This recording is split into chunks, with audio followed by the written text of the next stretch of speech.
Kubangan di jalur kiri bypass ID Mantra tewaskan pemotor usai oleng dan tertabrak truk. Kecelakaan maut kembali terjadi di jalur cepat bypass Ida Bagus Mantra pada Senin pagi 8 Desember. Seorang pemotor Honda Scoopy putih tewas seketika setelah oleng dan terjatuh ketika menyalip dari kiri, lalu tertabrak truk di sebelah timur Simpang 4 Lebih, Desa Lebih, Gianyar. Insiden tragis ini sontak membuat arus lalu lintas tersendat karena banyak pengendara berhenti untuk memberikan pertolongan. Upaya warga untuk menyelamatkan korban tak membuahkan hasil. Pemotor yang diketahui bernama Idewa Ayu Api asal Gel-Gel Klungkung mengalami luka berat di bagian vital tubuhnya, diduga akibat terlintas bagian depan truk sehingga meninggal di lokasi kejadian. Motor korban juga terseret masuk ke bawah kolong truk setelah benturan keras terjadi.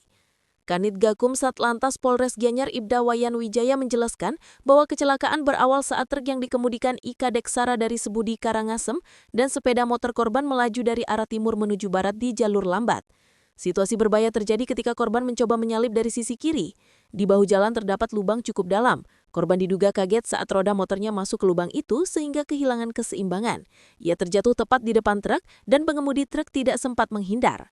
Usai kejadian, unit Gakum Satlantas Polres Gianyar langsung melakukan olah tempat kejadian perkara serta memeriksa sopir truk dan sejumlah saksi untuk memastikan kronologi kecelakaan. Jenazah korban dievakuasi ke RSU Sanjiwani Gianyar.